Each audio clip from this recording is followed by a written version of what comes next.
ठीक है गाइस, देखो ऐसा था वो ऑडियो रिकॉर्डिंग का इश्यू चल रहा था। ठीक है, वहाँ नेट नहीं चल रहा है। लेट मी ट्राई, अगर नेट चलता है तो अच्छी बात है। वरना मैं रिकॉर्ड तो कर ही रहा हूँ। ठीक है, रिकॉर्ड हो जाएगा तो मैं भेज दूंगा। ये इसका मैं लिंक शेयर कर रहा हूँ आपको। ठीक है, मीटिंग्स ज्वाइन कर सकते हैं अगर कोई, तो you can easily come with.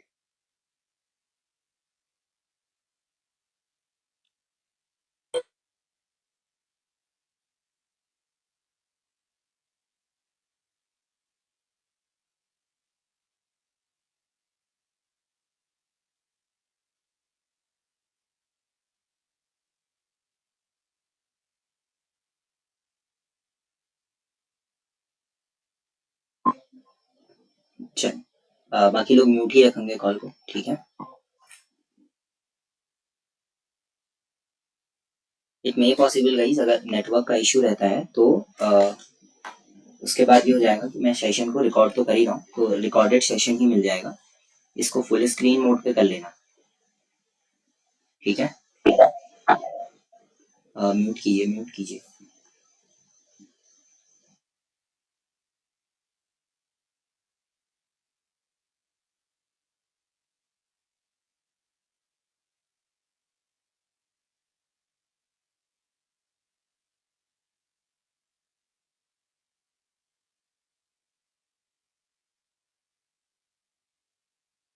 चल देखो, तो हम लोग पहुंचे हुए थे कम्युनल अवार्ड के अंदर। ठीक है, 1909 में मॉर्ले मिंटो रिफॉर्म होते हैं। And the simple one is कि मॉर्ले मिंटो रिफॉर्म में हम करते क्या है, जो मॉर्ले और मिंटो हैं इनका एक आइडिया होता है, और इस आइडिया के अंदर जो रिफॉर्म्स होते हैं उसमें एक पृथक निर्वाचन मंडल बनाया जाता है। यानी कि इसका पूरा का पूरा आइडिया कुछ ये होता है, देखना। ये सिंपली क्या बोलते हैं कि जो मुस्लिम्स हैं, ठीक है, उनके लिए एक तो अलग से सीट रिजर्व होगी, मुस्लिम सीट होगी, मतलब वो एक जगह से चुनाव लड़ेंगे। दूसरी चीज, मुस्लिम कैंडिडेट होगा उस सीट पर। और तीसरी चीज, if there is a Muslim seat, Muslim candidate, then the voters will only be Muslims। केवल मुस्लिम ही वोटर होंगे। ठीक है, मैं इसको एक एग्जांपल की तरह समझाता हूँ। सपोज करो कि ये एक सीट है, और इस सीट पे हम मान लेते हैं कि 90% ऑफ द पीपल्स मुस्लिम है। 90% लोग क्या है, मुस्लिम है। और बाकी के बचे हुए 10% क्या है आपके, ये आपके हिंदू हैं। तो इस सीट पे पृथक निर्वाचन मंडल का मतलब हुआ कि जो आपके 90% लोग हैं इन्हीं में से कोई कैंडिडेट होगा, और ये 90% लोग ही वोट डालेंगे। बाकी के बचे हुए जो हैं ना तो वो वोट डालेंगे और ना ही वो चुनाव लड़ सकते हैं। मींस इनको टोटली सेपरेट आउट कर दिया गया है। ठीक है, जो हिंदूज हैं उन लोगों को टोटली सेपरेट आउट कर दिया गया, और ओनली द मुस्लिम्स जो है उनको रखा गया। मतलब Muslim seat, Muslim candidate and the Muslim voters only. ठीक है, और इससे प्रॉब्लम क्या हुई ना, देखो मुस्लिम कैंडिडेट होगा, वो चुनाव किसकी वजह से जीत रहा है, मुस्लिम वोटर्स की वजह से जीत रहा है। तो एक बात बताओ, वो कभी भी हिंदूज के लिए काम क्यों करेगा उस इलाके पे। The same thing happens here. Communal award 1909 में आता है, इसको एक्सेप्ट कर लिया जाता है, बट द प्रॉब्लम इज कि इस एक्सेप्टेंस के बाद जो सबसे बड़ी प्रॉब्लम होती है वो होती है कम्युनल वायोलेंस की। मतलब लोगों के बीच में एक धार्मिक रूप से झगड़ा शुरू हो जाता है। मतलब सिंपली सही क्या होता है, ये जो लोग हैं आपस में, ये लोग आपस में इस बात के लिए नाराज हो जाते हैं कि भैया आप हिंदू हैं, आप मुस्लिम हैं, अलग अलग चीजों में विवाद शुरू हो जाते हैं। हालांकि ये विवाद बहुत पहले से थे, ऐसा नहीं है कि नए नए आए हों, बट ब्रिटिश ने इनमें थोड़ा सा और आग लगा दी एक तरीके से। अब देखो 1905 में आपका विभाजन हुआ था बंगाल का। फिर 1911 में हार्डिंग जो है वो आते हैं, और हार्डिंग के टाइम पर क्या होता है, जॉर्ज पंचम का राज्याभिषेक होता है। ठीक है, जॉर्ज पंचम, आपने नाम सुना होगा इनका। तो जॉर्ज पंचम जो है उनका होता है राज्याभिषेक, उनको किंग बनाया जाता है बेसिकली। गेटवे ऑफ इंडिया के पास यहाँ क्वींस मैरी से उनकी शादी का जश्न भी मनाया जाता है, और इस सब को सेलिब्रेट किया जाता है इंडिया के अंदर एज दिल्ली दरबार। दिल्ली दरबार जिसको हम कहते हैं, ग्रैंड दिल्ली दरबार लगता है। और ये जो दिल्ली दरबार लगता है, इसमें सिर्फ स्वदेशी आंदोलन जो चल रहा है ना, जिसका विरोध किया जा रहा था, तो उस एक इशू को ध्यान से देखते हुए ये डिसाइड किया जाता है कि यार ऐसा करेंगे, जो दिल्ली दरबार है इसके अंदर बंगाल का जो पार्टीशन है, बंगाल का जो विभाजन है, वो क्या कर दिया जाएगा, रद्द कर दिया जाएगा। ठीक है, तो ये जो विभाजन है इसको कर देते हैं रद्द। ठीक है, बंगाल का विभाजन कैंसिल कर दिया जाता है कि देखो भैया अब विभाजन जो है वो नहीं रहा, बंगाल को फिर से मिला दिया जाता है। और इसी समय पे एज एन विरोध भी इंडियन नेशनल कांग्रेस का कलकत्ता अधिवेशन होता है। और इंडियन नेशनल कांग्रेस के कलकत्ता अधिवेशन के अंदर, ठीक है, इंडियन नेशनल कांग्रेस के कलकत्ता अधिवेशन के अंदर 1911 में पहली बार जन गण मन जो है ये गाया जाता है। ठीक है, तो क्या गाया जाता है, जन गण मन गाया जाता है इंडियन नेशनल कांग्रेस के कलकत्ता अधिवेशन में। कब गाया जाता है, 1911 में। दोनों क्या है आपके, फैक्चुअल इंफॉर्मेशन है। ठीक है, ये दोनों आपको याद रखनी है। एक तो पहली बार जनगण मन कब गाया गया था वो याद रखना है, और दूसरी चीज कौन सा अधिवेशन था वो भी याद रखना है आपको। ठीक है, इट वाज कलकत्ता अधिवेशन, इतना याद रखना। ठीक है,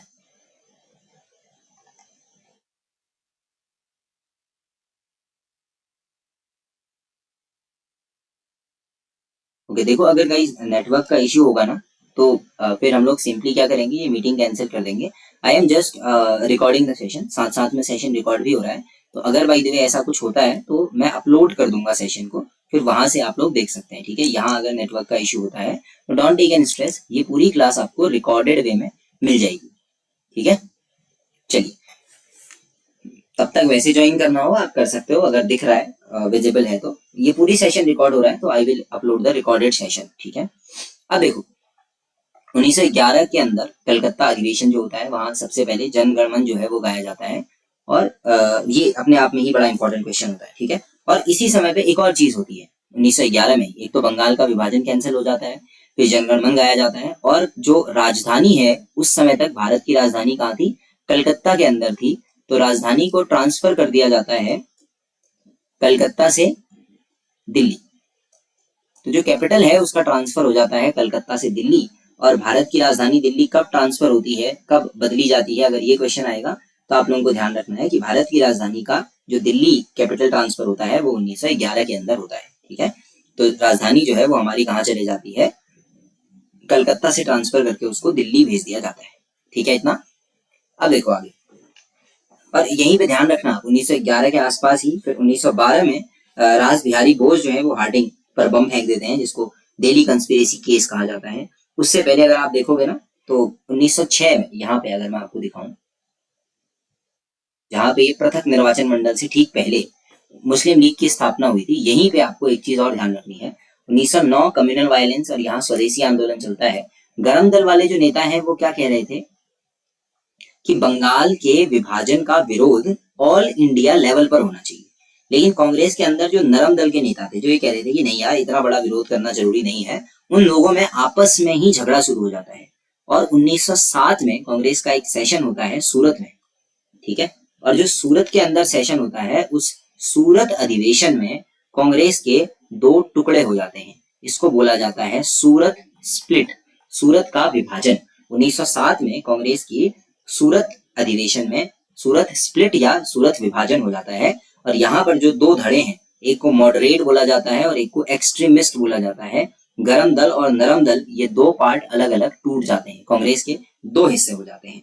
मॉडरेट्स के अंदर आपको देखने के लिए मिलेंगे Gopal Krishna Gokhale as a leader, और एक्सट्रीमिस्ट के अंदर आपको लाल बाल पाल, आपने नाम सुना होगा, उसमें से तिलक जो है वो मेजर लीडर के फॉर्म पे निकल कर आते हैं। और ये दो टुकड़े अलग हो जाते हैं, गोपाल कृष्ण गोखले की लॉबी अलग हो जाती है और साथ में जो बाल गंगाधर तिलक वाली लॉबी है वो अलग हो जाती है। ये दो अलग अलग टुकड़े बन जाते हैं बेसिकली। ठीक है, अब इसके साथ और क्या इशू होता है इस समय पे, सूरत स्प्लिट के टाइम पर जब सूरत में विभाजन होता है तो कांग्रेस के अध्यक्ष कौन होते हैं, ये एक क्वेश्चन है जो आपको याद रखना है। कांग्रेस के उस समय अध्यक्ष होते हैं रास बिहारी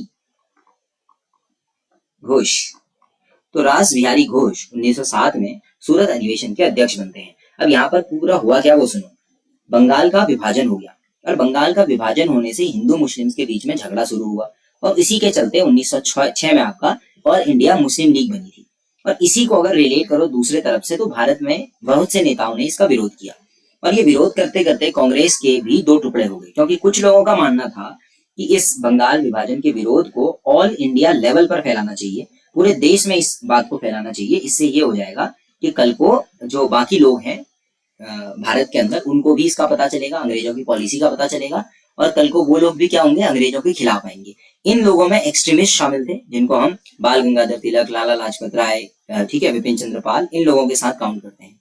वहीं दूसरी तरफ आप देखोगे मॉडरेट्स के अंदर गोपाल कृष्ण गोखले वाली जो लॉबी है, इन लोगों का मानना था कि नहीं, हमको ऑल इंडिया लेवल पर ऐसा करने की जरूरत नहीं है, केवल बंगाल में इसका विरोध होना चाहिए। मतलब मॉडरेट्स विरोध का विरोध नहीं कर रहे थे, वो ये नहीं कह रहे थे कि विभाजन का विरोध मत करो, कह रहे थे करो, लेकिन कहाँ करो, केवल बंगाल के अंदर करो, और इंडिया लेवल पर मत जाओ। और इसीलिए इन दोनों में झगड़ा शुरू हो जाता है।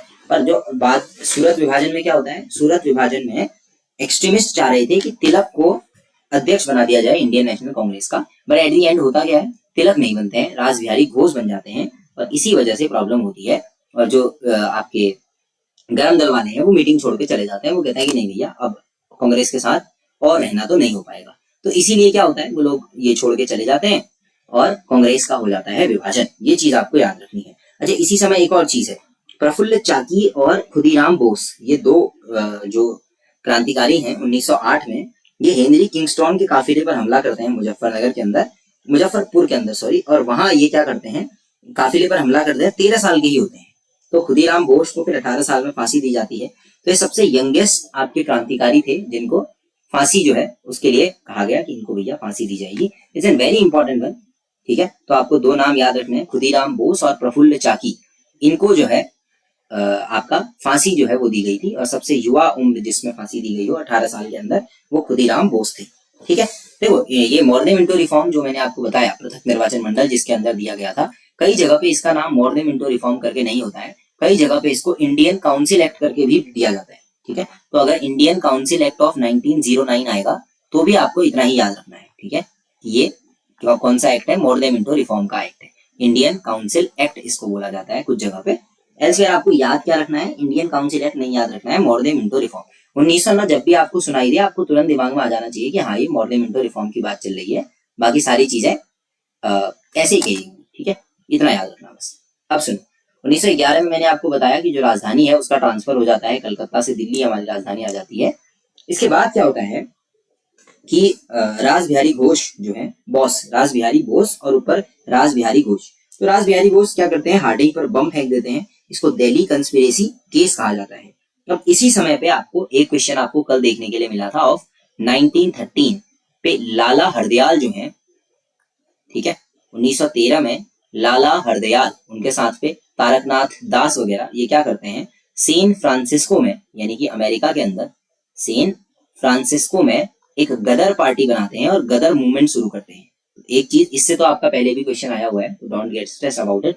तो क्या करते हैं, वो गदर पार्टी बनाते हैं और गदर पत्रिका भी निकालते हैं, साप्ताहिक पत्रिका होती है, हफ्ते में एक बार निकलती है। गदर पार्टी शुरू करते हैं सैन फ्रांसिस्को के अंदर, ठीक हो गया। और दूसरी चीज देखो, इसी के आसपास 1913 में लाला हरदयाल क्या बनाते हैं, सैन फ्रांसिस्को में पार्टी बनाते हैं, गदर पार्टी। इसी के साथ साथ 1915 में गांधी जी वापस आ जाते हैं, ठीक है, आपने पढ़ा होगा ना, Gandhi ji return to India. तो गांधी जी अफ्रीका से वापस इंडिया आ जाते हैं। अच्छा, गांधी जी वापस क्यों आए थे इंडिया, तो इनको बुलाया गया था बेसिकली। एक तो आपके फ्रेडर एंड्रयूज जो है, ये इनको बुलाते हैं, ये एक पत्रकार भी रहे थे, राइटर भी थे, ठीक है, फ्रेडर एंड्रयूज। इसके अलावा एक नाम जो आपको बार बार सुनने के लिए मिलता होगा, जिनको हम कहते हैं Gopal Krishna Gokhale ji, the political leader, political teacher of Mahatma Gandhi, Gandhi ji के राजनीतिक गुरु भी इनको कहा जाता है, गोखले जी। ये दोनों इनको बुलाते हैं कि भैया आइए, इंडिया आइए, अब इंडिया में आपकी जरूरत है। और गांधी जी ने बहुत ही इंपॉर्टेंट मूवमेंट अफ्रीका में चला लिया था, नेटिव कांग्रेस करके इन्होंने वहां काम किया था, और काफी बढ़िया मूवमेंट अफ्रीका में ये ऑलरेडी चला चुके थे, ठीक है, गांधी जी। तो जब गांधी जी वापस इंडिया आते हैं 1915 के अंदर, तो वो बाकी सबसे मिलते हैं, ठीक है, उनसे बातचीत करते हैं। अच्छा, इसी समय एक चीज और याद रखो, 1915 के अंदर लखनऊ सेशन होता है, जिसमें ये लोग सब मुस्लिम लीग वाले और गरम दल वाले, नरम दल वाले सब मिल जाते हैं आपस में। इसी जो 1915 के अंदर सेशन हुआ था, इसी के चलते आप देखोगे कि 1914, 15, 16 इस टाइम पे एनी बेसेंट भी इंडिया आती है, और उसके बाद इंडिया में शुरू होता है होम रूल लीग। और ये जो होम रूल लीग इंडिया में चले थे, ये दो चले थे, ठीक है, होम रूल लीग। एक होम रूल लीग किसने चलाया था? एनी बेसेंट ने, और दूसरा जो होम रूल लीग चलाया था वो बाल गंगाधर तिलक ने चलाया था। तो एक तो तिलक का होम रूल लीग था और एक आपका किसका था? एनी बेसेंट का। एनी बेसेंट वाला जो होम रूल लीग था वो लगभग पूरे इंडिया में फैला हुआ था, except the central part. Maharashtra के आसपास का जो रीजन है वहां बाल गंगाधर तिलक जी वाला होम रूल लीग था और बाकी जगह पे एनी बेसेंट का था। ऐसा क्यों था सर? दोनों मिलकर के खोल लेते। तो देखो ऐसा है, एनी बेसेंट या बाल गंगाधर तिलक, इन दोनों में आपस में कोई झगड़ा नहीं था, पर इनके सपोर्टर्स जो थे, तिलक के सपोर्टर और एनी बेसेंट के सपोर्टर, ये एक दूसरे के साथ एकदम क्लोज नहीं थे। ये एक दूसरे को बहुत ज्यादा पसंद नहीं करते थे। एंड दैट्स वाई क्या होता है, ये लोग सिंपली अलग अलग अपना मूवमेंट चलाते हैं। जहां पे तिलक के होम रूल लीग के क्वार्टर्स थे, हेडक्वार्टर्स थे या ऑफिसेस थे, वहां पर एनी बेसेंट वाली होम रूल लीग काम नहीं कर रही थी। बाद में ये दोनों एक साथ आए भी थे एक मंच पे, और उसका नाम पड़ा था all India home rule league. ठीक है, all India home rule league ये हुआ भी था बाद में, दोनों मिले भी थे। इनके सपोर्टर कांग्रेस के सेशन में इनको बुलाया भी गया था। बट द थिंग इज कि होम रूल लीग के अंदर क्या हुआ था, एनी बेसेंट को उसके बाद गिरफ्तार कर लिया गया। एनी बेसेंट को जब गिरफ्तार कर लिया गया था तो तिलक जी ने इसका घोर विरोध भी किया, और उसके बाद फिर देखा गया कि इन्होंने काफी काम किया। ठीक है, एनी बेसेंट ये आयरलैंड से थी, इतना याद रखना, काफी सारे क्वेश्चंस बन जाते हैं यहाँ से। ठीक है, अच्छा, अब ये तो रहा आपका होम रूल लीग के बारे में, जो थोड़ा सा अलग से है, और पढ़ लोगे तो कोई दिक्कत नहीं है, अलग से पढ़ भी सकते हो। ठीक है, अब देखो क्या होता है। 1916 में, 1915 में गांधी जी इंडिया आ जाते हैं, और 1916 में 1916 में गांधी जी कहते हैं कि ठीक है भैया, अब हम इंडिया में फ्रीडम स्ट्रगल को आगे बढ़ाएंगे। फिर गांधी जी सबसे पहले अपना एक आश्रम खोलते हैं, जिसको आपने नाम सुना होगा, जिसको हम कहते हैं साबरमती आश्रम। ठीक है, तो इंडिया के अंदर क्या खुलता है? साबरमती आश्रम खुलता है। साबरमती आश्रम अहमदाबाद में होता है। ठीक है, और यहाँ पे मैंने आपको बता दिया 1915 के अंदर रीयूनियन होता है कांग्रेस का, लखनऊ अधिवेशन, यहीं से रिलेट करते हैं। देखो, जब 1915 में रीयूनियन होता है ना, ये सब कांग्रेस आपस में जुड़ जाते हैं, तो उसकी अध्यक्षता कौन करते हैं? अंबिका चरण मजूमदार। अंबिका चरण मजूमदार की अध्यक्षता में होता है लखनऊ अधिवेशन। उसी लखनऊ अधिवेशन में बिहार के चंपारण वाले इलाके से एक राजकुमार शुक्ला जो है वो आते हैं सबसे मिलने, कांग्रेस के नेताओं से मिलने, और वहीं उनको गांधी जी भी मिलते हैं।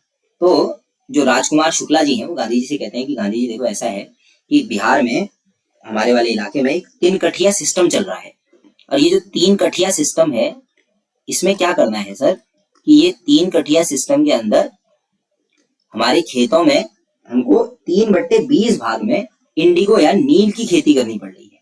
ठीक है, 3/20 पार्ट में अपने को इंडिगो की खेती करनी पड़ रही है, नील की खेती करनी पड़ रही है। अब ये बड़ा अजीब सी बात थी कि भैया इंडिगो की खेती करनी पड़ रही है, जबरदस्ती अंग्रेज हमसे नील की खेती करवा रहे हैं, 3 कठिया सिस्टम है, टैक्स ले रहे हैं, लगान ले रहे हैं। तो गांधी जी ने कहा कि यार बात तो बहुत गलत है। गांधी जी कहते हैं ठीक है, हम अपने आंदोलन की शुरुआत आप ही के बिहार के इलाके से करेंगे।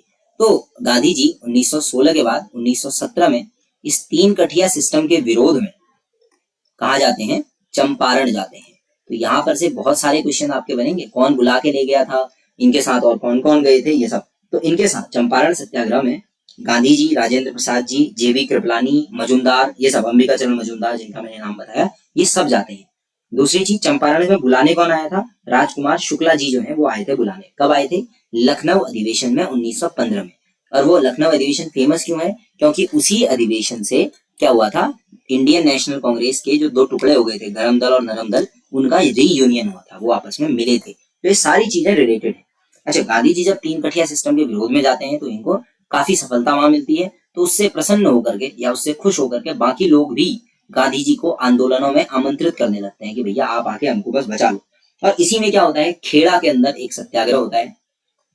खेड़ा सत्याग्रह में भी कुछ ऐसा ही होता है, गुजरात के अंदर था, 1918 के अंदर हुआ था। यहाँ लैंड टैक्स बढ़ा दिया जाता है, भूमि कर, उसके विरोध में खेड़ा सत्याग्रह होता है, ये भी सफल रहता है। फिर अहमदाबाद मिल मजदूरों का एक सत्याग्रह होता है अहमदाबाद के अंदर, 1918 में ही अहमदाबाद में सत्याग्रह होता है। यहाँ पर ये लोग 35% अपना वेजेस बढ़ाने की मांग करते हैं। मांग कितने की है? 35% की। इसमें से मानी कितनी जाती है? 20%। 20% बढ़ा दिया जाता है। तो गांधी जी कहते हैं देखो, 20 बढ़ाएं चाहे 5 बढ़ाएं चाहे 1 बढ़ाएं, लेकिन बढ़ाया मतलब हमारी बात मानी।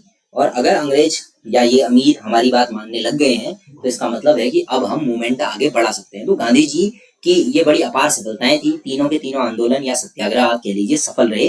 तो इनका ऑर्डर पूछता है कभी कभी, पहले कौन हुआ फिर कौन हुआ, तो पहले चंपारण हुआ, फिर खेड़ा हुआ, फिर अहमदाबाद हुआ। ठीक है, चंपारण, खेड़ा, अहमदाबाद, 3 सक्सेसफुल आंदोलन देने के बाद Gandhi ji becomes a very prominent political leader. Gandhi ji बहुत ही भयानक तरीके से फेमस हो गए थे इंडिया में। लोग कहने लगे थे कि भैया जो गांधी जी ने अगर एक बार किसी आंदोलन में पैर रख लिया तो वो तो सक्सेसफुल होगा ही होगा। और इसी समय पर एक बड़ा ब्लंडर ब्रिटिशर्स करते हैं। वो क्या करते हैं 1919 में, ठीक है, एक बड़ा ब्लंडर क्या था 1919 में, अंग्रेज रॉलेट एक्ट लेके आते हैं। रॉलेट एक्ट को बोला जाता है बिना अपील बिना दलील का कानून। बिना अपील बिना वकील बिना दलील का कानून, इसको कहा जाता है काला कानून, ब्लैक लॉ, एकदम काला कानून। क्यों था सर ये ब्लैक काला कानून? क्योंकि यहाँ पर बिना आपके खिलाफ कोई केस फाइल हुए या बिना ऐसा कुछ जांच किए हुए आपको अरेस्ट किया जा सकता है। ठीक है, इस एक्ट के अंदर आपको सिर्फ इस शक के आधार पे कि आप अंग्रेज सरकार के खिलाफ कुछ कर रहे हो, कुछ प्लानिंग कर रहे हो, आपको अरेस्ट किया जा सकता है। और इसी शक के आधार पर आपको अरेस्ट किया जाना, भारत वालों ने इसका विरोध शुरू किया और इसी का विरोध करने के लिए देश के अलग अलग जगहों पे आंदोलन होने लगे। भैया ये गलत कानून लेकर के आए हैं अंग्रेज, ये तो आप किसी भी गरीब आदमी को अरेस्ट करने का एक तरीके से आप बहाना ढूंढ रहे हो। अगर आपको किसी को अरेस्ट करना हो तो आप क्या करोगे, आप उस पर रॉलेट एक्ट लगा दोगे और रॉलेट एक्ट लगाने के बाद बोलोगे कि बस भैया हमने कर लिया अरेस्ट। ठीक है, अब आप बोलो चाहे ना बोलो। ठीक है, ये बड़ी गलत चीज थी। इसी का विरोध कर रहे कुछ नेता थे जिनका नाम था सैफुद्दीन किचलू और सत्यपाल मलिक। ठीक है, एक थे सत्यपाल मलिक और एक थे सैफुद्दीन किचलू। सैफुद्दीन किचलू ये पंजाब के बड़े प्रोमिनेंट लीडर थे और इनको अरेस्ट कर दिया जाता है। ठीक है, अब ये दोनों हो जाते हैं अरेस्ट। अब इनके अरेस्ट होने से पंजाब के लोग इसका बड़ा विरोध करते हैं। वो कहते हैं कि यार ये बहुत ही गलत बात है, ऐसा नहीं होना चाहिए। ठीक है, तो ये सारे पंजाब के लोग मिल करके वैशाखी का दिन होता है जिसको आपने पढ़ा होगा, 13 अप्रैल 1999, 13 अप्रैल 1919 का दिन होता है। सारे लोग जलियांवाला बाग में मिलते हैं। एक बगीचा है, एक बाग है जलियांवाला बाग, वहां सब लोग मिलते हैं। और जलियांवाला बाग के अंदर ये लोग मिलकर के डिसाइड करते हैं कि देखो हम लोग क्या करेंगे, इन दोनों की, सत्यपाल मलिक जी और सैफुद्दीन किचलू जी जो हैं, जिनको अरेस्ट किया गया है, इनकी अरेस्ट होने का विरोध करेंगे। ठीक है, ब्रिटिशर्स से अपना विरोध जताएंगे। और इसी समय क्या होता है, जो आपने जनरल डायर का नाम सुना होगा, डायर 2 लोग थे, एक जिसने गोली चलाने का ऑर्डर दिया था, उनमें भी डायर थे, और एक जो इनके हेड थे वो भी डायर ही थे, दोनों डायर थे। तो जो इनके हेड हैं भाई साहब, वो कहते हैं कि देखो यार धारा 144 लगी हुई है, इंडियन पिनल कोड आईपीसी की धारा 144 लगी हुई है, आप लोग 4 से ज्यादा जमा नहीं हो सकते, 4 से ज्यादा जो है वो जमा नहीं हो सकते हैं, कोई पॉलिटिकल रैली नहीं होगी वगैरह वगैरह। अब लेकिन देखो लोग हैं, सेंटिमेंट है लोगों के, 2 लोगों को गिरफ्तार किया गया है, तो सभी लोग ये जलियांवाला बाग में जाके इकट्ठा होते हैं। ठीक है, अब जब ये जलियांवाला बाग में जाके सब इकट्ठा होते हैं तो ये क्या करते हैं, अंग्रेज सरकार का विरोध करना शुरू करते हैं। मतलब रॉलेट एक्ट के बारे में ये चीजें बोलना शुरू करते हैं कि यार ये तो लोगों को फंसाने के लिए आया हुआ कानून है, और हमारे जो नेता हैं सत्यपाल मलिक जी, सैफुद्दीन किचलू जी, उनको अरेस्ट कर लिया गया है, उनको अंग्रेजों को छोड़ देना चाहिए। और इसी के एवज में क्या होता है, जनरल डायर अपनी फोर्सेस लेकर के अंदर घुसते हैं और एक ही दरवाजा होता है जलियांवाला बाग के अंदर, उस दरवाजे को बंद कर देते हैं। उसके बाद लोगों से कहते हैं कि देखो भैया आपके पास कुछ 10 सेकंड का समय है, वही जैसे बोलते हैं ना मूवीज में, भैया 3 तक गिनेंगे।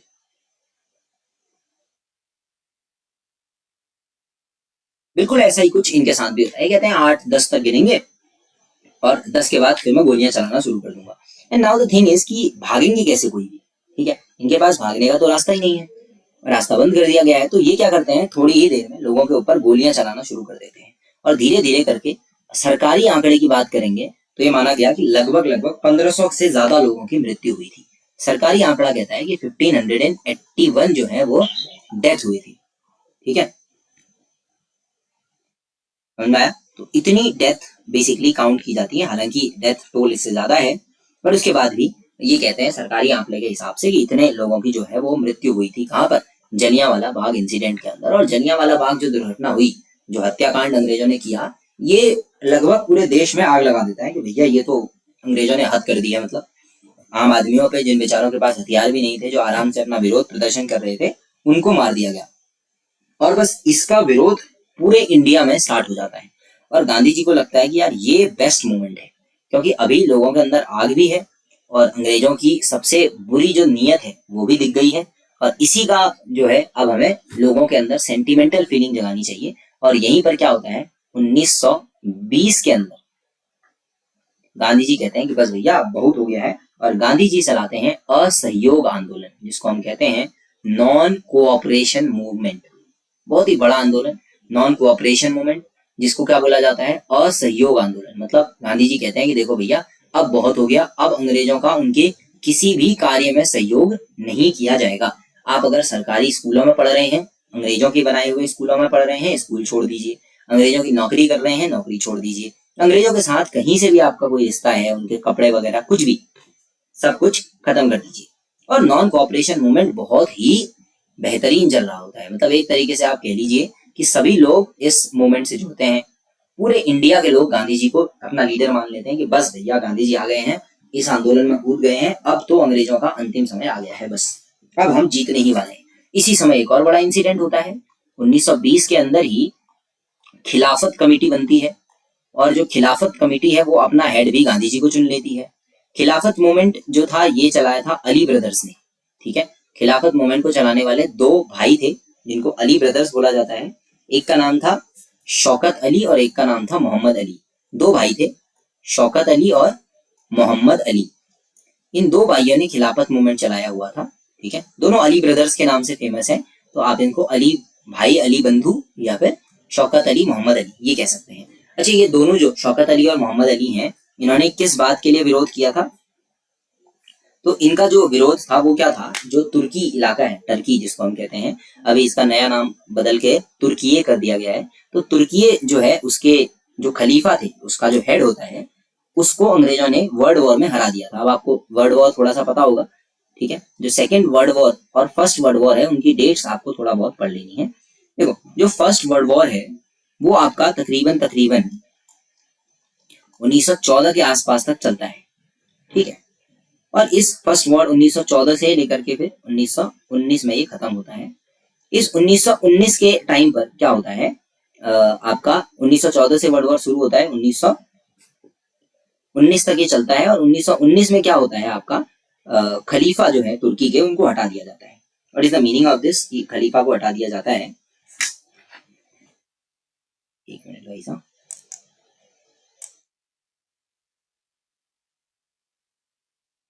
तो खलीफा को हटाने का क्या मतलब हुआ?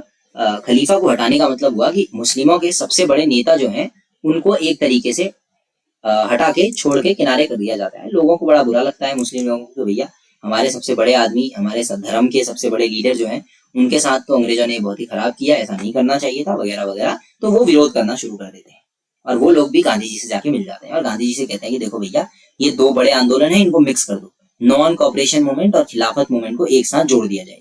तो गांधी जी कहते हैं ठीक ही आइडिया है, इतना कोई बुरी बात है भी नहीं, और हिंदू मुस्लिम मिलकर अंग्रेजों का विरोध भी कर लेंगे, तो इससे क्या होगा, यूनिटी भी दिखाई देगी। तो 1920 के अंदर ये जो खिलाफत कमेटी है और नॉन कोऑपरेशन है, ये दोनों आपस में जुड़ भी जाते हैं। और गांधी जी इस समय बहुत ही प्रोमिनेंट लीडर बने हुए होते हैं। उनकी जो बातें हैं सब लोग सुन रहे होते हैं, फॉलो कर रहे होते हैं, और बहुत ही बेहतरीन तरीके से ये मूवमेंट चल रहा होता है। ठीक है, Gandhi ji non cooperation movement के सबसे बड़े लीडर हैं। पूरी दुनिया, मतलब पूरा इंडिया जो है वो इनकी बातें मानता है, फॉलो करता है। और इनकी बातें मानने का क्या मतलब है, कि इन्होंने जो बोला था अहिंसा, उसको फॉलो कर रहे होते हैं सभी लोग। और इस विरोध के चलते ही क्या होता है, हंटर कमीशन बनाया जाता है। एक मैंने आपको कल बताया था हंटर कमीशन के बारे में, जो एजुकेशन पर बना था। अब ये नया हंटर कमीशन है। ये नया हंटर कमीशन 1921 में बनता है, और ये बनता है जलियांवाला बाग की जांच के लिए। ठीक है, जलियांवाला बाग की जांच। हालांकि इसकी जांच में कुछ खास निकलता नहीं है, और एट दी एंड जो जनरल डायर है उसको खाली छोड़ दिया जाता है, उसको प्रमोशन दे दिया जाता है उल्टा अंग्रेजों के द्वारा। लेकिन एक तरीके से देखा जाए तो एक कमेटी तो बनी कम से कम, जो ये माने कि हाँ जलियांवाला बाग में जांच करने की जरूरत है। ठीक है, तो ये कमेटी भी बनती है। अच्छा, इसी समय ध्यान रखना कि मोपला में भी विद्रोह होता है। इसको अगर आप थोड़ा बहुत न्यूज करंट को फॉलो करते होंगे ना, तो मोपला विद्रोह को रिसेंटली गवर्नमेंट ने स्वतंत्रता संग्राम वाली लिस्ट से बाहर कर दिया है। मोपला विद्रोह स्वतंत्रता संग्राम का हिस्सा नहीं था, ये डिक्लेयर कर दिया है। मोपला विद्रोह आपका कहाँ होता है? मालाबार के अंदर होता है। इसमें मुस्लिम किसान होते हैं और हिंदू जमींदार होते हैं, उनके बीच में ये झगड़ा होता है और धीरे धीरे ये झगड़ा आपका कम्युनल वायलेंस में चेंज हो जाता है।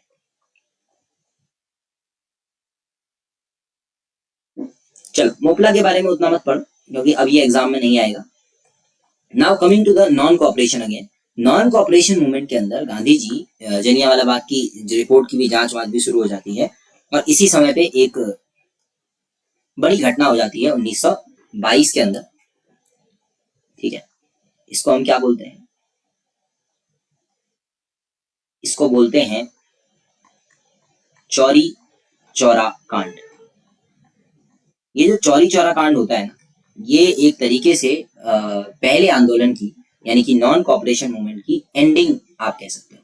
इसमें होता क्या है? चौरी चौरा कांड के अंदर जो आपके कुछ लोग हैं वो अपने एक नेता होते हैं, उनकी दिन में अंग्रेज पिटाई कर देते हैं। कुल मिलाकर के जो आपका नॉन कोऑपरेशन चल रहा था, इसी आंदोलन के अंदर अंदर क्या चलता है कि लोग अंग्रेजों का लगातार विरोध कर रहे होते हैं। तो ऐसे में जो यूपी का गोरखपुर वाला इलाका है, उसके अंदर एक चौरी चौरा विलेज पड़ता है। उस चौरी चौरा विलेज के अंदर जो लोग हैं वो क्या करते हैं? वो आपका दिन में विरोध मार्च निकालते हैं, 30-40 लोग। तो वहां का जो ब्रिटिश ऑफिस होता है पुलिस का, वो लोग क्या करते हैं? ब्रिटिश पुलिस ऑफिसर दिन में जो ये लोग विरोध कर रहे हैं इन पे लाठीचार्ज वगैरह करके इनको भगा देते हैं और इनके नेताओं को थोड़ा बहुत चोटिल भी कर देते हैं। तो इस बात से लोगों में बड़ा गुस्सा होता है। वो कहते हैं कि यार हम तो शांति तरीके से विरोध कर रहे थे, तो ये नहीं करना चाहिए था आपने, है ना, खाली खाली में जो ये मारना पीटना। तो ये लोग शाम को जाकर के पुलिस थाने को घेर लेते हैं। ठीक है, और पुलिस थाने को घेर के लगा देते हैं उसमें आग। ठीक, गोरखपुर के अंदर चौरी चौरा नाम की जगह पे पुलिस थाने को आग लगा के उसके अंदर जो पुलिस वाले मौजूद होते हैं उनको जिंदा जला दिया जाता है और यहाँ पर हो जाती है हिंसा। ठीक है, अभी देखो हिंसा होने से क्या दिक्कत होगी सर? गांधी जी ने प्रिंसिपल दिया है अहिंसा का कि आपको किसी भी कीमत पर क्या नहीं करना है? हिंसा नहीं करनी है। ठीक है, अब अभी क्या होगा? अब अभी आपने क्या कर दिया है भैया? अभी आपने कर दी है हिंसा। तो गांधी जी तुरंत दूसरे दिन ये फैसला देते हैं कि नाउ अब भैया ये आपका नॉन कोऑपरेशन मूवमेंट खत्म कर दिया जाता है। आज से नॉन कोऑपरेशन मूवमेंट नाम का कोई भी मूवमेंट देश में नहीं चलेगा। तो ये बड़ा भयानक तरीके से हो जाता है। ठीक है, अब जैसे ही ये इंसिडेंट होता है चौरी चौरा कांड की वजह से जो मूवमेंट है बंद कर दिया जाता है, तो कई लोग जो इससे जुड़े हुए थे वो लोग नाराज हो जाते हैं गांधी से। वो कहते हैं कि गांधी जी यार थोड़ी बहुत हिंसा तो चलती है ना, आप थोड़ा टाइम रुक जाते तो क्या होता कि ये मूवमेंट और आगे बढ़ता और हम आजाद हो जाते। भगत सिंह लोग इसी लॉबी के अंदर थे। भगत सिंह लोग 6-7-8 साल के बच्चे थे, वो बहुत ज्यादा जुड़ गए थे नॉन कोऑपरेशन मूवमेंट के साथ। इसीलिए आप देखोगे कि जब non cooperation movement Gandhi ji खत्म कर देते हैं बीच में, तो भगत सिंह या उनके साथ के बाकी क्रांतिकारियों को लगने लग जाता है कि यार ये गांधी जी वाला रास्ता अच्छा नहीं है। वो तुरंत अपना अलग रास्ता तय कर लेते हैं, क्रांतिकारी वाला रास्ता। ठीक है, अब जैसे ये होता है तो क्या होता है? चौरी चौरा गोरखपुर की घटना की वजह से नॉन कोऑपरेशन मूवमेंट को खत्म कर दिया जाता है और जैसे ही ये खत्म होता है वैसे ही कांग्रेस के अंदर भी लोग गांधी जी से अलग होने लगते हैं और अलग अलग विचारधाराएं पैदा होने लगती हैं। इसी समय आपको ध्यान रखना है 1922 में ही स्वराज पार्टी का गठन किया जाता है। This Swaraj party is by Motilal Nehru. ठीक है, मोतीलाल नेहरू ये कांग्रेस के ही लोग हैं जो अलग से पॉलिटिकल पार्टी बना के बैठे हुए हैं। ठीक है, मोतीलाल नेहरू जो है वो आ जाते हैं। देशबंधु चित्तरंजन दास आपको इसमें मिल जाएंगे। आपको याद रखना है स्वराज पार्टी की स्थापना कब हुई थी, कौन थे इसके अंदर, बस। ठीक है, और इसी समय क्योंकि अब जो गांधी जी से जुड़े हुए लोग हैं या जो गांधी जी का इंस्ट्रक्शन फॉलो कर रहे हैं, उन लोगों को बड़ा बुरा लगता है। वो कहते हैं यार ये बहुत ही गलत बात हुई। तो उसके बाद ये जो क्रांतिकारी हैं ये लोग अलग अलग तरीके से एक्टिव हो जाते हैं। इन्हीं में से एक है Kanpur Bolshevik conspiracy. Kanpur Bolshevik conspiracy 1924 में हुई थी। इस पे नोट्स बनाने की जरूरत नहीं है, मैं सिर्फ इसको समझा देता हूँ। कानपुर बोल्शेविक कंस्पिरेसी के अंदर क्या होता है? अंग्रेज बहुत सारे कम्युनिस्ट लीडर्स को अरेस्ट कर लेते हैं। जो कम्युनिस्ट नेता होते हैं उनको गिरफ्तार कर लिया जाता है, जिनके अंदर बहुत सारे थे। एम.एन. रॉय थे, सैयद उस्मानी है, मुजफ्फर अहमद हैं, ठीक है, S.A. डांगी है। ये सबके सब आपके कम्युनिस्ट लीडर्स थे। इनको गिरफ्तार कर लिया जाता है। और इनको गिरफ्तार क्यों करते हैं? क्योंकि इन पर आरोप लगते हैं कि ये लोग अंग्रेजों के खिलाफ भारत में एक बड़ा लेफ्ट यानी कि कम्युनिस्ट प्रोपेगेंडा चला रहे थे और अंग्रेजों को भारत से भगाने के लिए सशस्त्र विद्रोह, हथियारों के साथ विद्रोह करने का प्लान बना रहे थे। ठीक है, और ऐसे इसके अंदर कानपुर के चमनगंज के अंदर एक मेस्टन रोड में कमरा लिया जाता है और वहां चंद्रशेखर आजाद, ठीक है, बिस्मिल, अशफाकुल्ला खान, रोशन सिंह, ये सब लोग जो है ये मिल करके प्लान बनाते हैं कि भैया आप देखो हम लोगों को एक बड़ी एक्टिविटी करनी है। तो एक चीज आपने क्या देखी, कंस्पिरेसी केस, ठीक है, जो कानपुर बोल्शेविक भी कंस्पिरेसी कहा जाता है। और इसी समय कुछ लोग, ठीक है, जैसे कि बिस्मिल, आजाद, अशफाकुल्ला खान, ये सब कानपुर के अंदर एक कमरा किराए पे लेते हैं और वहां से ये एक एक्टिविटी स्टार्ट करते हैं। अब ये एक्टिविटी किसके अंदर हो रही थी, तो ये एक्टिविटी हो रही थी HRA के बैनर तले, हिंदुस्तान रिपब्लिकन एसोसिएशन। ये HRA जो है ये सचिंद्र नाथ सान्याल के द्वारा बनाई जाती है, SN सान्याल, ठीक है। और यहीं से HRA के अंदर से ही अलग अलग लीडर्स, अलग अलग क्रांतिकारी इसमें जुड़ते हैं। ये जो मैंने आपको नाम बताए, चंद्रशेखर आजाद, बिस्मिल, अशफाकुल्ला खान, रोशन सिंह, ये डिसाइड करते हैं कि भैया देखो हम लोग लूटेंगे ट्रेन अंग्रेजों की 1925 के अंदर। इसको बोला जाता है काकोरी ट्रेन लूट या काकोरी की घटना।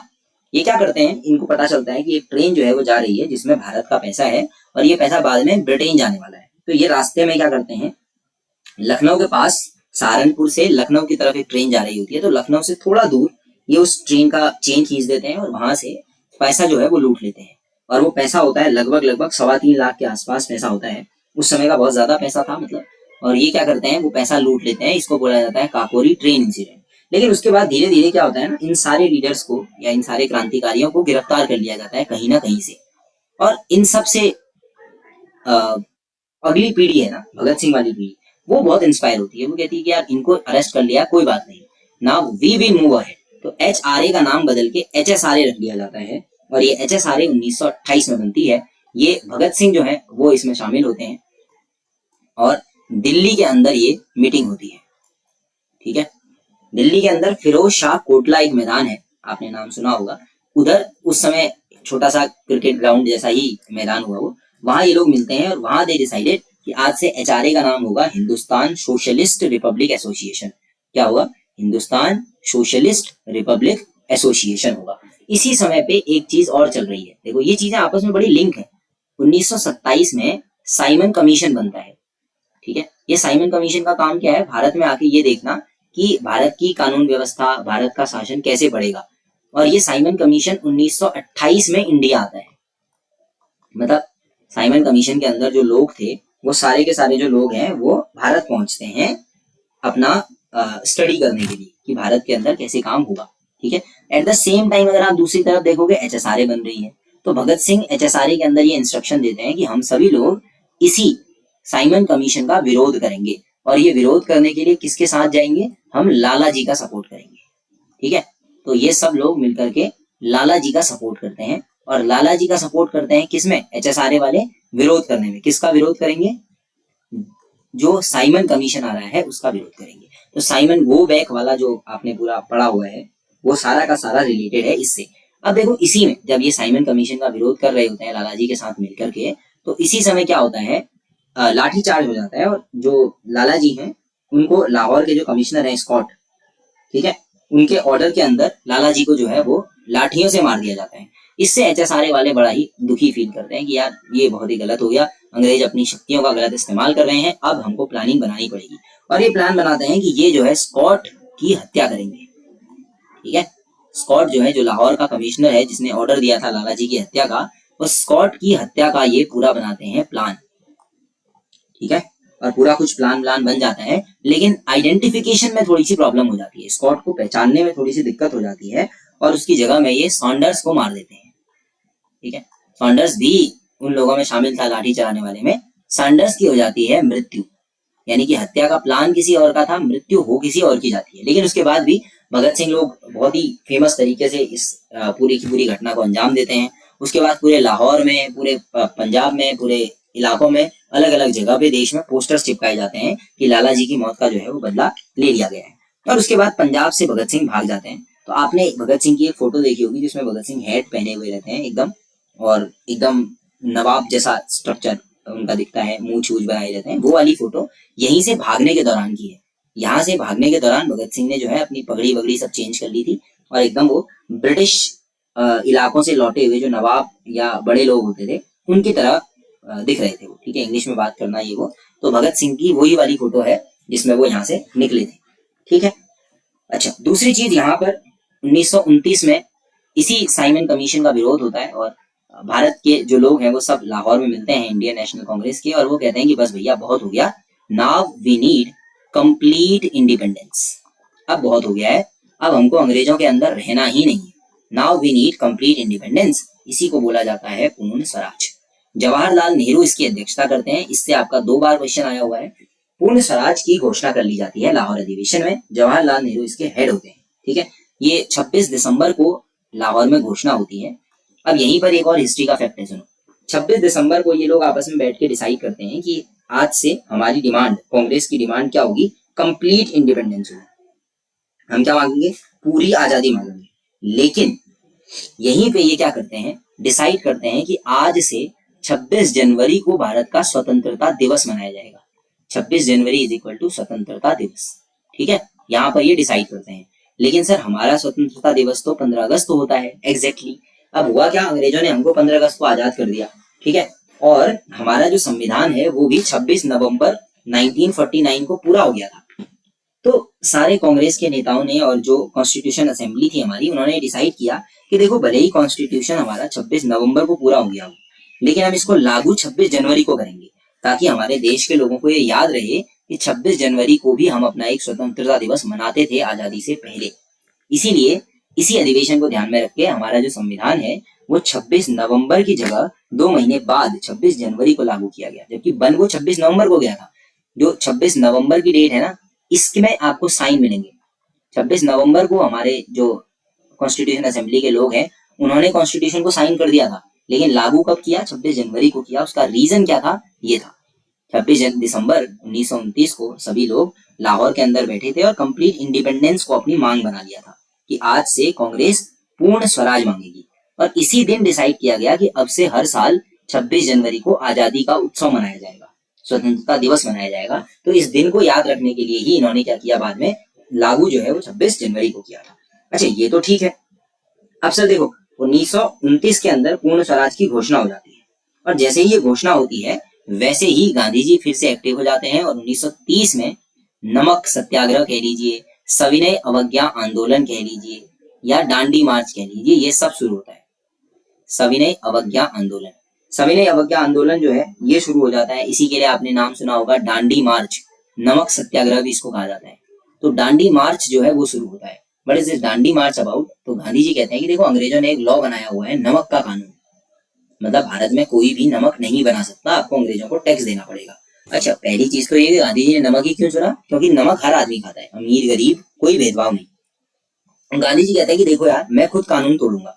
तो गांधी जी क्या करते हैं, अपने साबरमती आश्रम से डांडी जो एक इलाका पड़ता है उधर की तरफ यात्रा करना शुरू करते हैं। ये तकरीबन आपका 240 मील की यात्रा थी, ठीक है। 240 मील का मतलब हो गया लगभग 387 किलोमीटर के आसपास की यात्रा थी। और इस 240 मील में गांधी जी जो है वो 27 दिनों तक अपना पैदल मार्च करते हैं, और लाखों लोग धीरे धीरे इसमें जुड़ना शुरू हो जाते हैं। और ये 27 दिनों की ये यात्रा पूरे भारत में अलग अलग जगह अलग अलग लोग चलाते हैं, अकेले गांधी जी नहीं चलाते, अलग अलग नेता अलग अलग जगह में चलाते हैं, ठीक है। और इसमें बड़े ही अलग अलग इलाकों के लोग जुड़ते हैं, और ये सिविल डिसओबीडियंट मूवमेंट कहलाता है, ठीक है। सविनय अवज्ञा आंदोलन, सिविल डिसओबीडियंट मूवमेंट। इसमें होता क्या है, गांधी जी कहते हैं कि देखो आप कुछ मत करो, आप बस अंग्रेजों की कोई भी बात मानने से प्रेम पूर्वक मना कर दो। प्रेम पूर्वक मना करने का क्या मतलब होता है सर, तो ये कहते हैं कि देखो अगर अंग्रेज आपसे टैक्स मांग रहे हैं तो आप हाथ जोड़ के किनारे खड़े हो जाओ, आप टैक्स देना बंद करो। ज्यादा से ज्यादा क्या होगा, वो आप पर हाथ उठाएंगे, कोई बात नहीं, थोड़ी बहुत मार खा लेना, लेकिन अंग्रेजों की बात मत मानना और हिंसा मत करना, ठीक है। It's an very simple policy. और इसी समय भारत में जो वायसरॉय है वो कौन होता है, तो वो होता है इरविन। अब इरविन और गांधी जी जो है ये आमने सामने आ जाते हैं, क्योंकि गांधी जी बड़े नेता हैं। गांधी जी कहते हैं देखो भैया तुम कुछ भी करो, नमक कानून तो तुमको खत्म करना ही पड़ेगा, नमक पर टैक्स बर्दाश्त नहीं किया जाएगा। नमक हम रोज खाते हैं और तुम उसी पर टैक्स लगा दे रहे हो, ये बहुत ही गलत बात है। और नमक पर जो टैक्स है उसको खत्म कराने के लिए गांधी जी अड़ जाते हैं। और ये केवल नमक की बात नहीं थी, ये थी ब्रिटिशर्स की उन सारी पॉलिसीज का विरोध करना जो पॉलिसीज भारत के खिलाफ यूज की गई हैं, भारत के लोगों के कॉमन भावनाओं के खिलाफ है। तो इसी के विरोध में गांधी जी ने नमक सत्याग्रह शुरू किया। और इसी समय क्या होता है, रैमजे मैकडोनल्ड जो है वो प्राइम मिनिस्टर बनते हैं कहाँ, ब्रिटेन में। तो वो कहते हैं कि यार ये भारत वालों को सबको यहाँ बुलाओ, इंग्लैंड बुलाओ, इनको एक गोल मेज में बैठाओ। गोल टेबल आपने देखी होगी जिसमें मीटिंगें होती है ना, वो गोल मेज होती है, यानी कि वो राउंड शेप की होती है। तो इन कॉन्फ्रेंसों को बोला गया राउंड टेबल कॉन्फ्रेंस। ठीक है, तो क्या हुआ, भारत से सारे नेताओं को रैमसे मैकडोनल्ड ने कहा इरविन को कि इरविन भैया देखो आपके यहाँ बहुत सारे नेता हैं भारत के अंदर, इनको जरा बुलाओ, इनसे पूछते हैं, बातचीत करते हैं कि इनको भारत में कैसा शासन चाहिए। तो कुल मिलाकर के 3 राउंड टेबल कॉन्फ्रेंस होती हैं, 3 मीटिंगें करी जाती हैं। और इन 3 मीटिंगों को नॉर्मली, एक पहली मीटिंग 1930 में होती है, फिर 1931 में होती है 1931 में, और एक मीटिंग होती है 1932 में।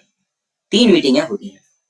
ठीक है, इसमें सरोजिनी नायडू हो गए, गांधी जी हो गए, ये सब लोग आपका सेकेंड मीटिंग में जाते हैं। ये मैं आपको अभी बता देता हूँ। देखो क्या होता है, 1930 में गांधी जी भारत में एक बड़ा मूवमेंट लीड कर रहे हैं। ठीक है, सविनय अवज्ञा आंदोलन, नमक कानून चल रहा है। तो 1930 में जब नमक कानून चल रहा होता है, विरोध चल रहा होता है, तो गांधी जी एब्सेंट हो जाते हैं, गांधी जी नहीं जाते। ठीक है, तो गांधी जी वहां लंदन जाने से मना कर देते हैं। गांधी जी भारत में मूवमेंट चलाते हैं, लंदन नहीं जाते। ठीक है, मतलब अंग्रेजों से मिलने नहीं जाते हैं। कौन जाता है सर, भीमराव अम्बेडकर जो है इन तीनों मीटिंगों में जाते हैं। ठीक है, अच्छा, अब जब ये नहीं जाते गांधी जी, तो मीटिंग लगभग अनसक्सेसफुल हो जाती है, क्योंकि जो लोग हैं वो मेजरली इंडियन नेशनल कांग्रेस की बात सुनते थे, और इंडियन नेशनल कांग्रेस से कोई गया ही नहीं मीटिंग में। तो इरविन को थोड़ा सा मैकडोनल्ड साहब कहते हैं कि यार देखो ऐसा मत करो, गांधी जी लोगों को भी भेजो, क्योंकि मेन लीडर तो वही है। तो इरविन कहते हैं साहब ये तो मान ही नहीं रहे, गांधी जी तो यहाँ मूवमेंट चला के बैठे हैं। तो वो कहते हैं जो भी इनकी मांगे हैं उनको देख लो, मान लो, और कैसे भी करके गांधी जी का ये सिविल डिसोबीडियंट मूवमेंट खत्म करो। वो गांधी जी की सिंपल मांगे होती है, पहले तो जितने भी पॉलिटिकल प्रिजनर आपने पकड़े हैं साइमन कमीशन का विरोध करने के दौरान, साइमन कमीशन का विरोध करने वाले जितने नेता अरेस्ट किए हैं उन सबको छोड़ दो। तो इरविन कहते हैं ठीक है साहब, आप कह रहे हो छोड़ देते हैं। वो कहते हैं दूसरा ऐसा करो कि जो नमक कानून वगैरह जैसे आपने कानून बनाए हैं, इन कानूनों को भी कैंसिल कर दो। तो इरविन साहब कहते हैं ठीक है, लो भैया ये भी बात कर लिया। फिर गांधी जी कहते हैं देखो जो आपने हिंदुस्तान सोशलिस्ट रिपब्लिकन एसोसिएशन के लोगों को गिरफ्तार किया है, HSRA वालों को, उनको भी छोड़ दो।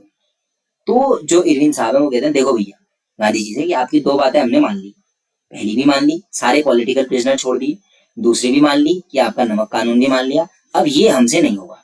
भगत सिंह वाली जो लॉबी है जिनको अरेस्ट किया गया है, भगत सिंह, राजगुरु, इन सब लोगों को, इनको नहीं छोड़ा जा सकता, क्योंकि ये लोग आतंकवादी हैं। ठीक है, और ये लोग भारत में क्या कर रहे हैं, आतंक फैला रहे हैं। गांधी जी कहते हैं 1-2 बार, और फिर गांधी जी भी ज्यादा ध्यान नहीं देते, और गांधी जी इरविन की बात मान जाते हैं। इसी एक जगह पे गांधी जी पे कई बार आरोप लगते हुए आपने सुना होगा कि गांधी जी अगर चाहते तो भगत सिंह को बचा सकते थे, and this is the incident. अब इसमें गांधी जी की कितनी गलती है कह नहीं सकते, बट हाँ, गांधी जी की 2 बातें मान ली गई थी। तीसरी बात गांधी जी ने रखी थी HSRA के लोगों को छोड़ना, जिसको अंग्रेजों ने मानने से मना कर दिया था। अब नो वन नोस कि इसके बाद क्या होता। अगर गांधी जी अपनी जिद पे अड़ जाते तो क्या पता भगत सिंह बच जाते, या क्या पता राउंड टेबल कॉन्फ्रेंस बिना गांधी जी के हो जाती। नो वन नोस कि इसके आगे क्या होगा, क्योंकि ऐसा कभी घटित हुआ नहीं हिस्ट्री में, बट इट मे पॉसिबल कि क्या पता गांधी जी की बातें मान ली जाती, या क्या पता गांधी जी की बातें नहीं मानी जाती। ठीक है, लेकिन हाँ, गांधी जी ने एक बार बोला अंग्रेजों को, अंग्रेजों ने उनकी बात नहीं सुनी, और 1931 में, क्योंकि गांधी जी और इरविन जी आपस में समझौता कर लेते हैं, गांधी इरविन पैक्ट हो जाता है।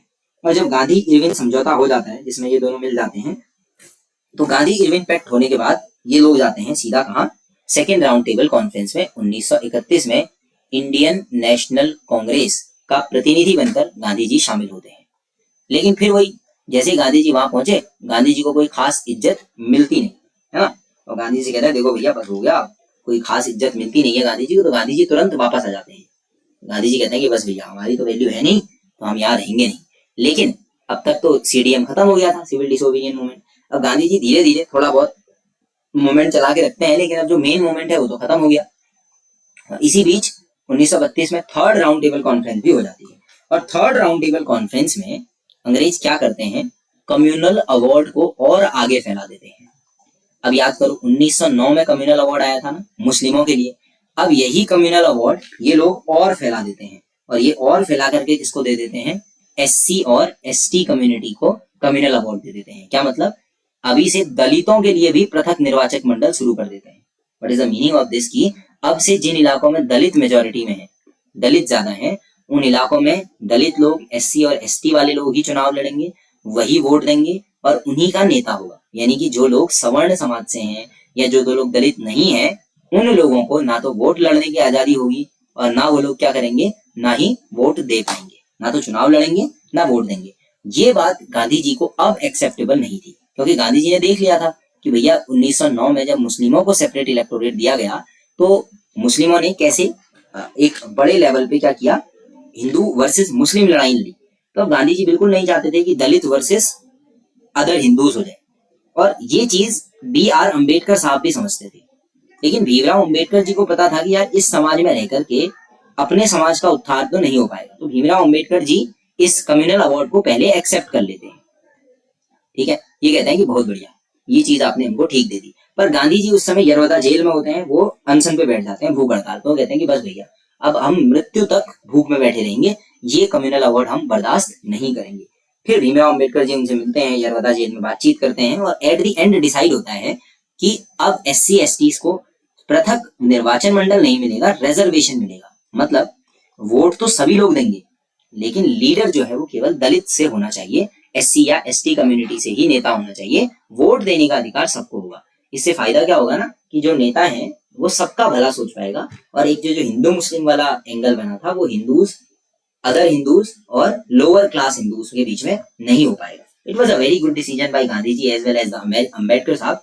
अम्बेडकर साहब बड़े दूरदर्शी आदमी थे, ठीक है, इनको पहले ही पता था कि भैया प्रॉब्लम्स होंगी, अगर आज को हम सेपरेट इलेक्टोरेट मान लेते हैं तो कल को हम भी फूट डालो राज करो नीति का हिस्सा बन जाएंगे। इसीलिए अम्बेडकर साहब भी गांधी जी की बात मान जाते हैं, और जब गांधी जी की बात मान जाते हैं तो इसी को बोला जाता है पूना पैक्ट या यरवदा जेल में हुआ पैक्ट। इसमें गांधी जी के सिग्नेचर नहीं है, ये ध्यान रखना। पूना पैक्ट के अंदर जो समझौता हुआ था उसमें अम्बेडकर और मदन मोहन मालवीय जी, इन दोनों के साइन है।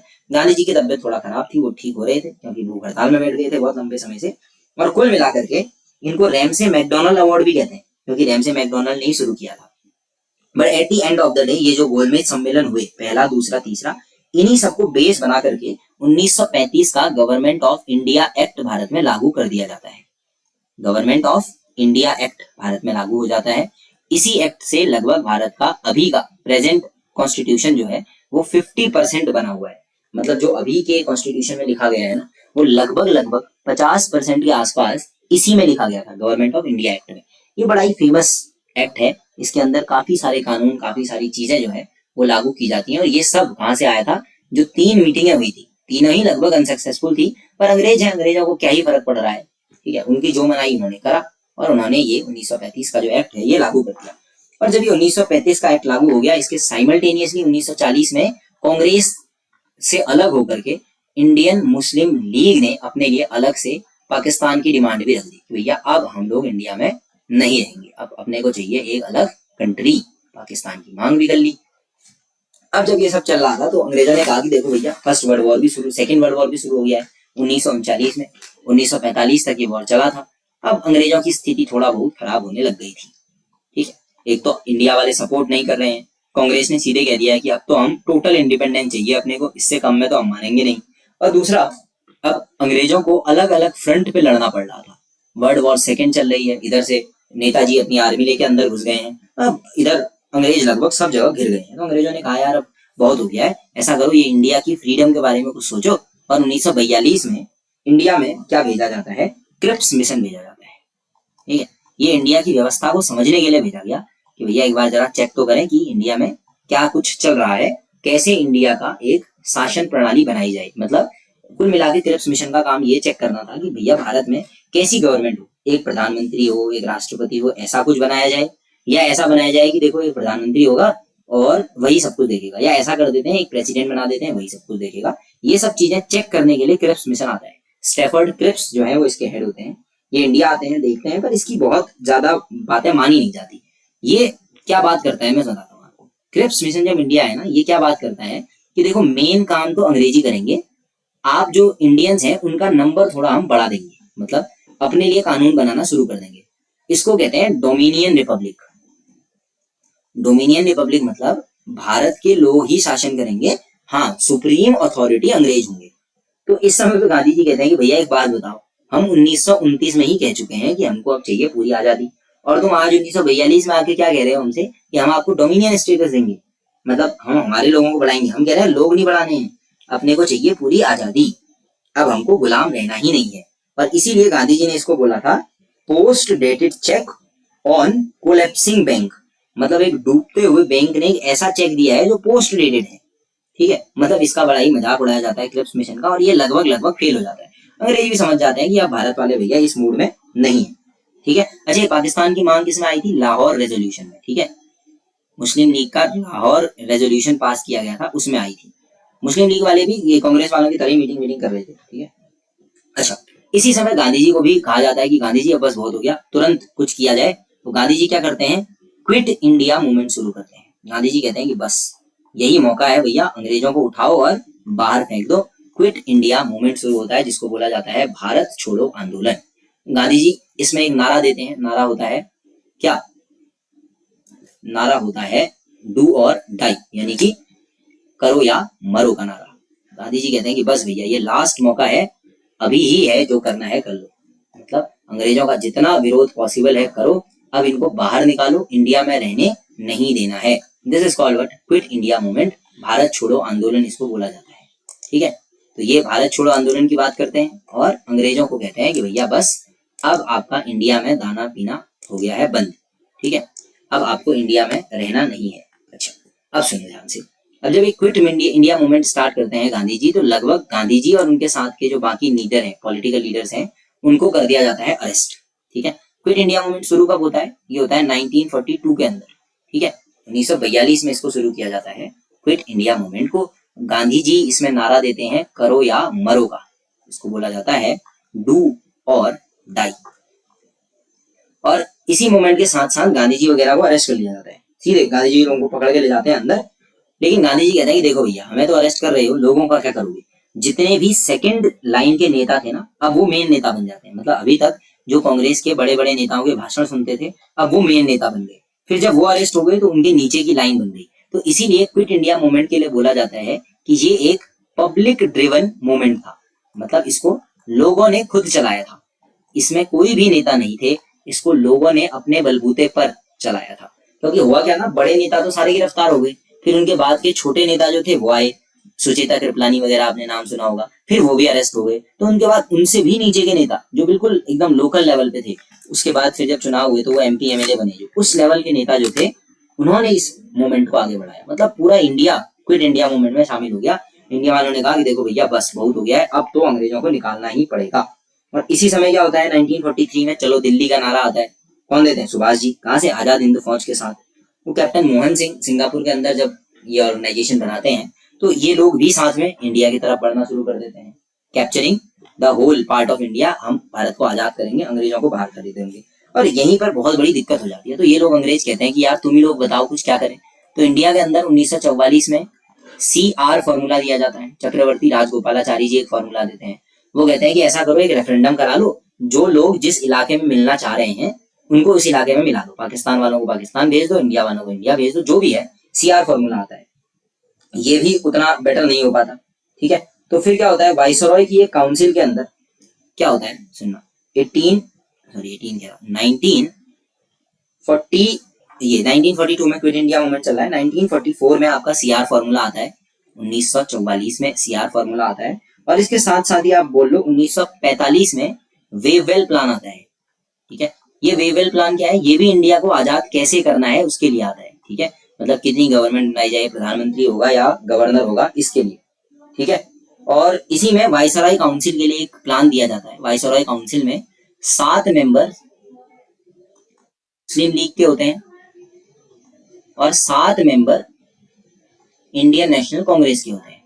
तो कांग्रेस वाले कहते हैं यार एक बात बताओ, जब इंडियन नेशनल कांग्रेस और मुस्लिम लीग आपने बनाई है, हमने मान लिया, आपने हिंदू मुस्लिम किया वो भी मान लिया, लेकिन एक बात बताओ, इंडियन नेशनल कांग्रेस के सपोर्टर ज्यादा हैं और आपके सपोर्टर कम हैं, इलेक्शन में भी हम लोग ज्यादा जीत के आए हैं, तो कांग्रेस वालों को ज्यादा सपोर्ट, ज्यादा सीटें मिलनी चाहिए वाइसराय काउंसिल में। मुस्लिम लीग को किस बात की बराबर सीटें दी? ये तो उतनी सीटें जीत के भी नहीं आए। अच्छा, 1944 में 1944 में, ठीक है, ये 1944 के अंदर आपको दिखाई देगा कि यहाँ पर आपका इंडिया के अंदर इलेक्शन पॉलिसीज भी आ रही होती है कि भारत को कैसे आजाद कराना है, क्या कराना है, चुनाव कैसे कराने हैं, उस पर भी बात चल रही होती है। इसी के साथ साथ फिर आपने 1945 देखा, वेवेल प्लान, ठीक है, ऊपर सीआर प्लान, ये सब प्लान लगातार आ रहे होते हैं। ठीक है, मतलब लोग भारत को अलग अलग तरीके से आजाद कैसे करना है उसके बारे में बता रहे होते हैं। जैसे कि cabinet mission plan, cabinet mission plan ये वही प्लान है जो इंडिया में आता है और इसी के अंतर्गत इंतरिम गवर्नमेंट, आंतरिक जो प्राथमिक सरकार है वो चुनी जाती है। इंतरिम गवर्नमेंट का मतलब क्या हुआ, एक तरीके से एडॉक गवर्नमेंट चुनी जाती है। ठीक है, भारत में चुनाव होने से पहले एक सरकार बनाई गई थी, वो किसके अंदर आई थी, cabinet mission plan. Cabinet mission plan ये दिया था आपका किसने, सर स्टैफर्ड क्रिप्स, वही क्रिप्स मिशन वाले, पैथिक लॉरेंस और एवी अलेक्जेंडर, तीन लोग थे इसके अंदर, स्टैफर्ड क्रिप्स और पैथिक लॉरेंस और एवी अलेक्जेंडर।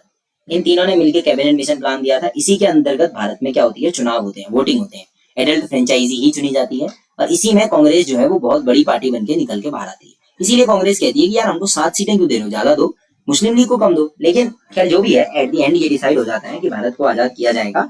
और भारत को कैसे आजाद किया जाएगा, पाकिस्तान और इंडिया दो पार्ट्स में आजाद किया जाएगा। और इसी को बेस मान करके 1947 में 20 फरवरी 1947 को क्लीमेंट एटली जो है वो घोषणा करते हैं भारत की आजादी की। तो भारत की आजादी या इंडिपेंडेंस की घोषणा कर दी जाती है।